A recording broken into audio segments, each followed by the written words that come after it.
அணைய போகிற விளக்கு எப்போவுமே பிரகாசமாக தான் எரியும் அப்படின்ட்டு நம்ம அண்ணாமலை வந்து சமீபத்திய ஒரு ப்ரெஸ் மீட்டில் சொல்லியிருக்காரு. அவர் யாரை பற்றி அப்படி சொல்கிறார் அப்படின்னு கேட்டிங்கன்னா, நம்ம அதிமுகவை பற்றி தான் சொல்கிறாரு. சமீப காலமாக அதிமுகவுக்கும் பாஜகவுக்கும் தான் ஒரு கடுமையான போரே போயிட்டுருக்கு.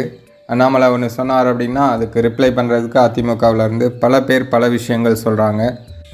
சமீபத்தில் அண்ணாமலை வந்து ஜெயலலிதா அவர்களுடைய இந்துத்துவா பற்றி பேசியிருந்தார். அதற்கு நிறைய அதிமுகவினர் வந்து எதிர்ப்பு தெரிவிச்சிருந்தாங்க. எதிர்ப்பு தெரிவித்ததோடு மட்டுமல்லாமல் அண்ணாமலை அவர்களையும் கடுமையாக விமர்சித்திருந்தாங்க. ஸோ இதற்கு பதில் சொல்லும் வகையில் தான் அண்ணாமலை வந்து அந்த ப்ரெஸ் மீட்டில் பேசியிருந்தார். அதாவது அணைய போகிற விளக்கு வந்து எப்போவுமே பிரகாசமாக தான் எரியும்.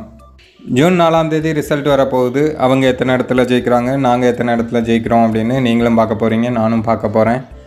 அதுக்கப்புறமா எல்லாருக்குமே தெரியும் மக்கள் மத்தியில் அதிகமாக இடம் பிடிச்சிருக்கிற கட்சி எது, எந்த கட்சி அதிகமாக வேகமாக வளர்ந்துட்டுருக்கு அப்படிங்கிறதெல்லாம் உங்களுக்கு தெரிய வரும் அப்படின்ட்டு அண்ணாமலை வந்து அந்த ப்ரெஸ் மீட்டில் பேசியிருந்தார். விளக்கு அணையும் பொழுது பிரகாசமாக எரியும் என்று சொல்வார்கள். அதனால தான் விமர்சனங்கள் ஏன் கடுமையாக இருக்குன்னா அந்த விளக்கு அணைய போகுதுன்னு அர்த்தம்.